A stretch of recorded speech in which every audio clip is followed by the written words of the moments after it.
غم نہ کر ہم سفر نہیں واجد، تیرا سایہ تو تیرا ہمدم ہے۔ بسم اللہ الرحمن الرحیم۔ السلام علیکم ورحمۃ اللہ۔ جیسا کہ میں نے آپ سے کہا تھا کہ جو علم میں نے میاں حضور سے سیکھے، میں نے اپنے استاذوں سے سیکھے اور اپنے بزرگوں سے سیکھے، میں آپ لوگوں سے شیئر کروں گا۔ تو میں انشاءاللہ تعالیٰ اپنا وعدہ پورا کروں گا اور آپ لوگوں کو اس طریقے سے سکھاؤں گا کہ جس طریقے سے میاں حضور نے ہمیں سکھایا، ہمارے استادوں نے ہمیں سکھایا، اسی ترتیب اور اسی طریقے کے ساتھ میں انشاءاللہ تعالیٰ وہ تمام علوم آپ لوگوں سے شیئر کروں گا، اور اتنے ہی اخلاص کے ساتھ میں آپ لوگوں کو سکھاؤں گا کہ جس طریقے سے میرے بزرگوں نے مجھے سکھایا، مجھے تعلیم کیا۔ اچھا، آج ہم جس علوم کا ذکر کریں گے اس کا تعلق روحانیت سے بہت گہرا تعلق ہے، یعنی کہ اگر ہم اس راستے پہ چل رہے ہیں تو ہمیں یہ علم سیکھنا بہت ضروری ہے ہمارے لیے۔ اچھا، وہ علم ہے علم العادات کا، یعنی کہ عددوں کا علم، اور علم حروف یعنی کہ حرف کا علم۔ اور آج ہم بتائیں گے کہ جو ہم نقش لکھتے ہیں، جو نقوش ہم لکھتے ہیں، یہ ایک بہت وسیع علم ہے، اور اس علم کے ذریعے ہم کیا کیا کام کر سکتے ہیں، اور اس علم کو سمجھنے کی ضرورت ہے، سیکھنے کی ضرورت ہے، پڑھنے کی ضرورت نہیں ہے، اس کو سیکھنے کی ضرورت ہے۔ اچھا، نقش کا علم وہ علم ہے جس کے اوپر بڑے بڑے بزرگان دین، بڑے بڑے اولیاء کرام نے بڑی بڑی ریاضتیں کری ہیں اور باقاعدہ اپنے مریدوں کو ریاضتیں کرائی ہیں۔ اور نقوش کا جو علم ہے، جو نقش کا علم ہے، آپ یہ دیکھیں کہ اس نقش کے ذریعے جادو کا اتار کیا جا سکتا ہے، جادو کا توڑ کیا جاتا ہے، نظر بد کا علاج کیا جاتا ہے، بیماریوں کا علاج کیا جاتا ہے، ہر چیز کا علاج کیا جاتا ہے۔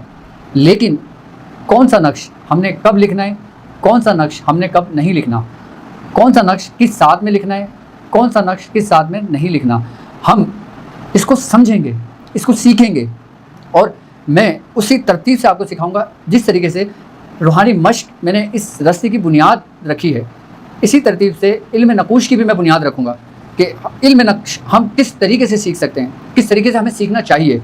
اب یہ نہیں کہ میں نے آپ کو ایک نقش دے دیا اور اس کے آپ کو فائدے و فوائد بتا دیے اور آپ نے اس کو لکھنا شروع کر دیا۔ اب جب آپ اس کو لکھتے ہیں، جب آپ کسی مریض کو دیتے ہیں تو کسی کو فائدہ ہوتا ہے اور کسی کو فائدہ بالکل نہیں ہوتا۔ اچھا، جس کو فائدہ ہوتا ہے اس کو فائدہ کیوں ہوتا ہے ہم اس پہ بات کریں گے، اور جس کو فائدہ نہیں ہوتا اس کو کیوں نہیں ہوتا ہم اس چیز پہ بات کریں گے۔ اصل میں کوئی بھی چیز، کوئی بھی کام ہمیں سیکھنے سے پہلے جو نا اس کی اہمیت کا معلوم ہونا چاہیے، اس کی حقیقت کا علم ہمیں ہونا چاہیے۔ جب تک ہم کوئی حرف لکھ رہے ہیں، جب کوئی عدد لکھ رہے ہیں، جب کوئی نقش لکھ رہے ہیں، جب تک ہمیں اس کی حقیقت کا علم نہیں ہوگا ہم اس وقت تک کامیاب نہیں ہوں گے۔ ہمیں خالی نقش ہی نہیں لکھنا، ہمیں اس نقش کی روحانیت کو بھی اپنے اندر سلب کرنا ہے۔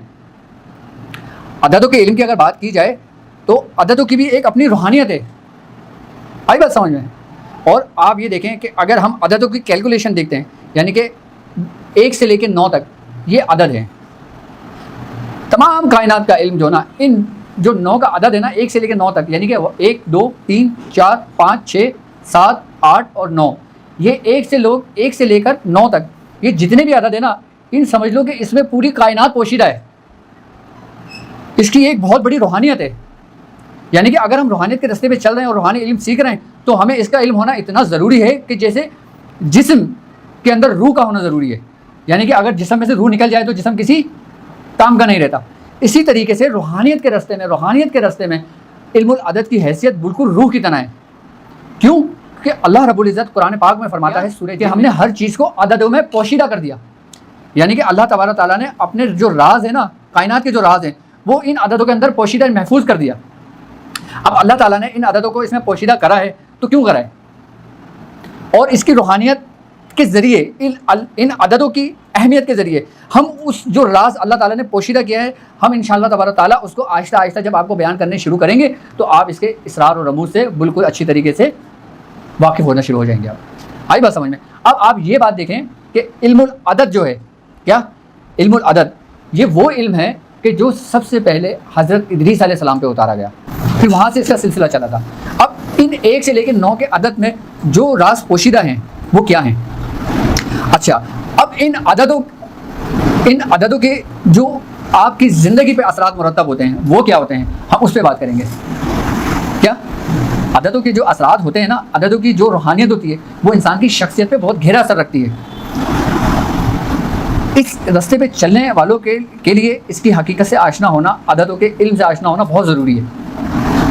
اگر ان عددوں کا علم آپ صحیح طریقے سے سیکھ لیں نا، اچھا ہم نے ہر کام سیکھنا ہے، ہم نے زور زبردستی کچھ نہیں کرنا، مشقت میں نہیں پڑنا، ہم نے زبردستی کوئی کام نہیں کرنا۔ دیکھیں ایک بات یاد رکھیے گا، یہ کلیہ ہے، کہ جو چیز ہم سیکھتے ہیں نا وہ ہم کبھی زندگی میں نہیں بھولتے جو ہم سیکھتے ہیں وہ ہم کبھی نہیں بھولتے، لیکن جو ہم پڑھتے ہیں وہ بھول جاتے ہیں ایک دن آگے۔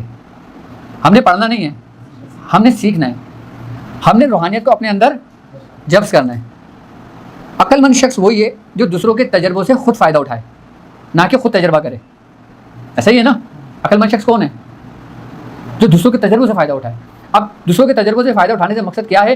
جو ہمارے بزرگان دین نے، ہمارے والد محترم نے، ہمارے پیر و مرشد نے، ہمارے استادوں نے جو ریاضتیں کری ہیں، جو تجربات کیے ہیں، ہمیں ان سے فائدہ اٹھانا چاہیے، نہ کہ ہم خود تجربہ کریں۔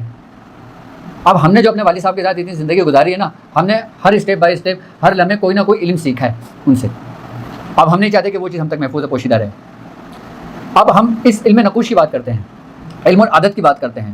اچھا، علم العدد کے اندر آپ یہ دیکھیں کہ اس کے ذریعے آپ اپنی زندگی کے پورے احوال معلوم کر سکتے ہیں۔ آپ کسی شخص اس کے نام کے عدد نکال کر، اس کی والدہ کے نام، یہ ایک ترتیب، ایک طریقہ کار ہے، اس پہ ہم بحث کریں گے اور اس پہ ہم بات کریں گے اور تفصیلی بات کریں گے۔ میں اس علم العدد کے ذریعے جو نا لوگوں کے حال معلوم کرنے کے طریقے سمجھاؤں گا۔ کیا؟ جو علم جفر میں بڑا گہرا تعلق ہے جس کا، بیسیکلی اگر علم جفر کو دیکھا جائے نا تو جفر کے معنی کشادگی کے ہیں۔ کیا ہے؟ کشادگی کے معنی ہیں اس کے۔ تو یہ علم اتنا کشادہ ہے نا کہ جتنی تمہاری سوچ ہے، کہ ان علم العدد کے ذریعے اگر ہمارے پاس کوئی مریض آتا ہے، اگر کوئی ہمارے پاس شخص آتا ہے، کوئی آپ سے پوچھتا ہے کہ آپ مجھے تشخیص کریں کہ میرے ساتھ پرابلم کیا ہے، میرے ساتھ مسئلہ کیا ہے، میرے ساتھ یہ پرابلمس ہوتی ہیں، وہ اپنے حال آپ کو بتانے شروع کرتا ہے کہ یہ کیفیتیں میرے ساتھ ہوتی ہیں۔ اب آپ کیسے معلوم کریں گے کہ اس کے ساتھ مسئلہ کیا ہے؟ ہم اس قاعدے قوانین سے جو میں آپ کو تعلیم کروں گا، جو کلیہ میں آپ کو دوں گا، اس کے ذریعے جب آپ گرہیں کھولنا شروع کریں گے نا تو آپ اس شخص کی زندگی پوری آپ کے سامنے ایسی ہوگی جیسے ایک بندہ لکھ رہا ہے۔ علم العدد وہ علم ہے کہ جس کے اندر اللہ تعالیٰ نے ہر چیز محفوظ و پوشیدہ رکھی ہے۔ اب آپ کا نام ہے، کیا نام ہے آپ کا؟ محمد سمیر۔ اب محمد سمیر کا جو لفظ ہے، جو اسم ہے، اس کا آپ کی شخصیت پہ کیا اثر ہے؟ کبھی آپ نے سوچا ہے اس اسم کی آپ کو کیا کیا برکتیں ملی ہیں؟ کیا آپ نے سوچا ہے اس اسم کی کیا آپ کو روحانیت حاصل ہوئی ہے؟ کیا آپ نے سوچا ہے؟ نہیں سوچا ہوگا، نہیں کرا ہوگا۔ آپ صرف پڑھنے میں لگے ہوئے، سمجھنے میں نہیں لگے ہوئے۔ جس دن آپ سمجھ لیں گے نا یہ کلیہ، یہ قانون، اس وقت آپ اپنا قلم اٹھائیں گے اور جب لکھنا شروع کریں گے نا تو سارے جو راز پوشیدہ ہے نا وہ آپ خود اپنے قلم کے ذریعے لوگوں پر عیاں کرنا شروع کریں۔ میری آپ لوگوں سے یہ ریکویسٹ ہے اور میں آپ لوگوں سے یہ آپ کو ہدایت کرتا ہوں کہ کوئی بھی علم اگر آپ کسی غلط مقصد کے لیے استعمال کرنا چاہتے ہیں یا کریں گے، اسی دن سے یہ علم آپ کا سلب ہو جائے گا، یعنی کہ ختم ہو جائے گا، اس کی کوئی فائدہ آپ کو زندگی بھر نہیں رہے گا۔ آپ نے جو بھی کام سیکھنا ہے، دیکھو میں ایک بار بتاؤں، ہمارے ابتدائی دور میں نا کہ جب ہم سیکھ رہے تھے نا تو ہم اپنے لیے سیکھ رہے تھے۔ کس کے لیے سیکھ رہے تھے؟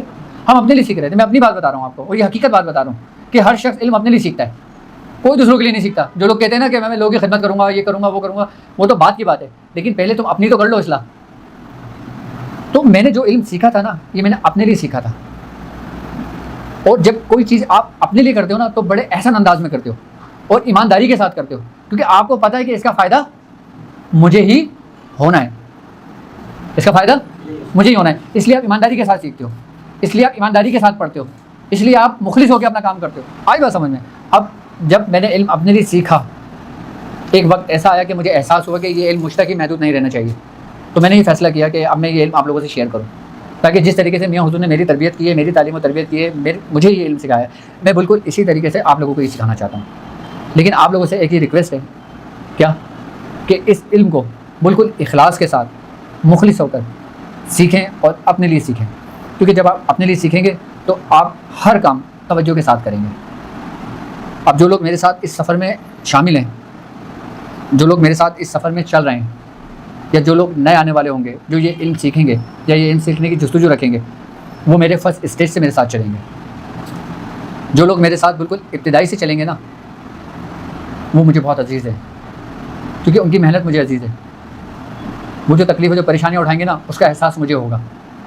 کیوں؟ کیونکہ میں خود وہ تکلیفیں، وہ احساس، وہ پریشانیاں، وہ مشقت میں جھیل چکا ہوں۔ مجھے پتہ ہے کہ کتنی تکلیف دہ باتیں ہوتی ہیں، کتنے تکلیف مراحل سے گزرنا پڑتا ہے۔ ہر چیز آپ کو آسانی کے ساتھ نہیں ملتی۔ ہم سمجھتے ہیں نا کہ ہم آسانی کے ساتھ ایک مہینے میں کامل ہو جائیں گے، تو سر ابھی تک تو میں بھی کامل نہیں ہوا۔ اگر علم کی اگر ہم بات کرتے ہیں تو کیا ہم مہینوں 2 مہینوں میں کامل نہیں ہو سکتے.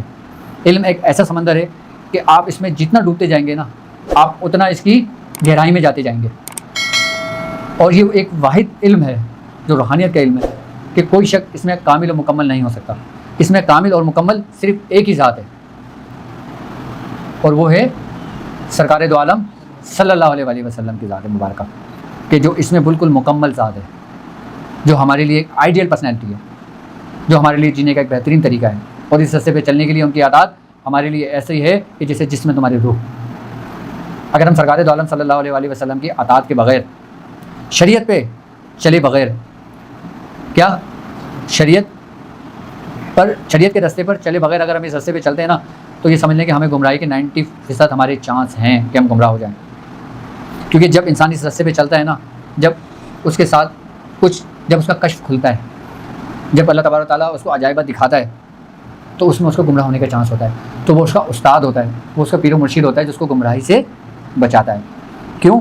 کیونکہ تمہارا استاد, تمہارا شیخ, تمہارا مرشد, اس کی حیثیت ایسے ہے کہ جیسے امتیوں پر نبی کو فضیلت ہے. تمہارے پیر و مرشد کی اہمیت, تمہارے پیر و مرشد کی حیثیت بالکل تم لوگوں میں ایسے ہی ہے. کیوں؟ کیونکہ مرشد جو ہوتا ہے نا اس کا ہاتھ اپنے مرشد پر ہوتا ہے, اس کا ہاتھ اس کے مرشد پر ہوتا ہے, اور یہ پھر سلسلہ اس مرشد تک جاتا ہے جو کامل و مکمل ہے. وہ ذات کس کی ہے؟ سرکار دو عالم صلی اللہ علیہ وسلم کی. اس کی ابتدائی منزل جو ہے, جو لوگ روحانی مشق کر رہے ہیں وہ لوگ اپنی روحانی مشق جس ترتیب سے کر رہے ہیں وہ اسی ترتیب سے کرتے رہیں. اس کے ساتھ ساتھ اب اس علم کی طرف بھی آئیں اور اس کا دروازہ کھٹکھٹائیں اور اس کے اندر داخل ہوں, علم العدد کی طرف, یعنی کہ نقش کے علم کی طرف. اب ہم نقش کے پروگرام کا آغاز کریں گے اپنا, اور اس کے بارے میں اس کی ابتدائی جو بیس ہے وہ میں آپ کو سمجھاؤں گا. یہ اتنی ڈیٹیل میں بتانے کا مقصد علم العدد کی یہ تھی تاکہ اس کی اہمیت کا اندازہ آپ کو ہو کہ اس کی اہمیت کتنی ہے. جس طریقے سے علم العدد ہے, ابھی میں نے علم العدد کے بارے میں بتایا آپ کو, ٹھیک ہے. اب میں تھوڑا سا آپ کو علم الحروف کے بارے میں بتا دوں کہ علم الحروف کیا ہے.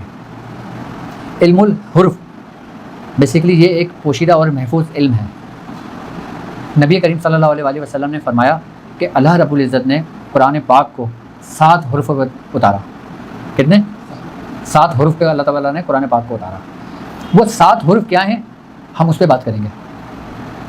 ان 7 حروفوں کی ترتیب کیا ہے, ان 7 حروفوں میں کیا کیا راز پوشیدہ ہیں, وہ 7 حروف کے عدد کیا ہیں. اب آپ دیکھیں دوبارہ ہم کہاں پر آ گئے, جہاں سے چلے تھے ہم علم العدد سے چلے تھے نا. اب یہ دونوں یہ 2 دریا ہیں. کیا یہ 2 دریا ہیں جو آپس میں مل رہے ہیں, اور جب بہتے ہیں تو اس میں سے علم, اس کے اسرار, اس کے رموز وہ آپ پہ نمایاں ہوتے ہیں, وہ آپ پہ ظاہر ہوتے ہیں. ہر حرف کے عدد ہوتے ہیں. میں نے آپ سے کہا تھا نا کہ یہ علوم کس کے اوپر اتارا گیا تھا؟ حضرت ادریس علیہ السلام کے اوپر, اور آپ کو ان حروف میں کمال حاصل تھا اس علم پر. آئی بات سمجھ میں؟ اب ہم بات کر رہے تھے ان 7 حروف کی. وہ 7 حروف کیا ہیں؟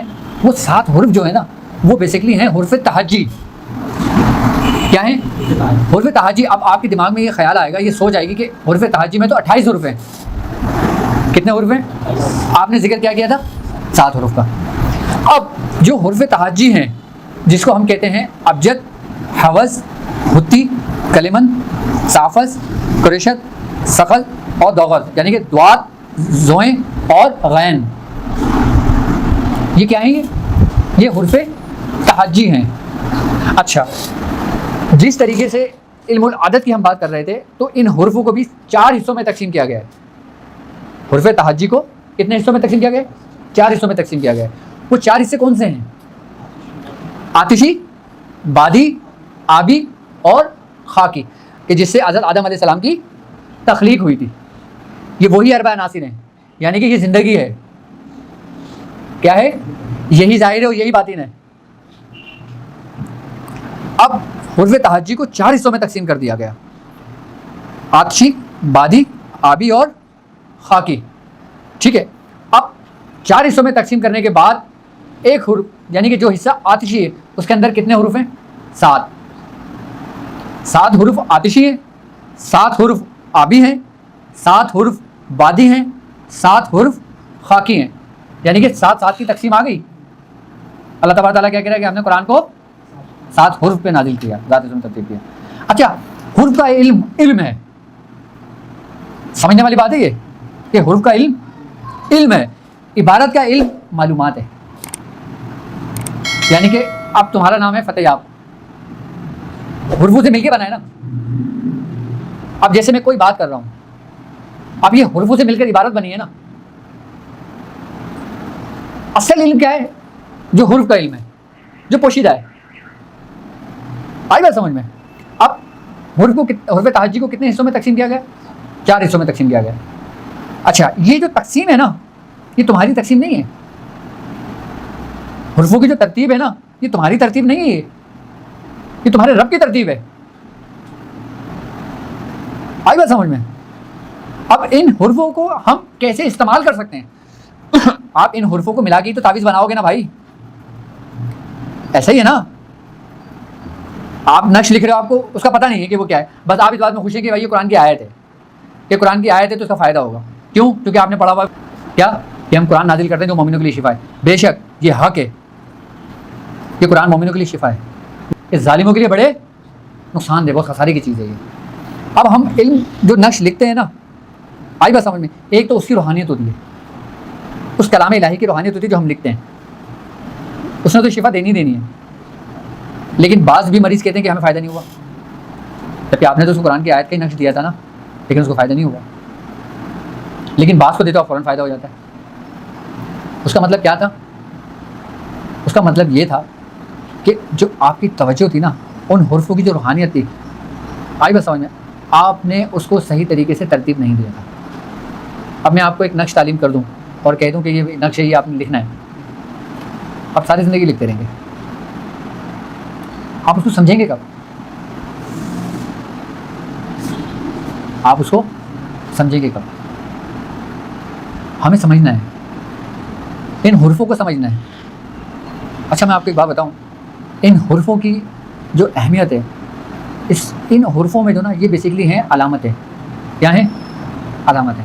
اس میں کچھ علامت زندگی کی ہے، کچھ علامت موت کی ہے، کچھ حروفوں کی علامت شر کی ہے اور کچھ حروفوں کی علامت خیر کی ہے. یعنی کہ اس میں خیر بھی ہے، اس میں شر بھی ہے، اس میں زندگی بھی ہے، اس میں موت بھی ہے. لیکن آپ یہ کیسے سمجھیں گے؟ کیا اس نے آپ کو سمجھانے کا مقصد صرف اور صرف یہی ہے میرا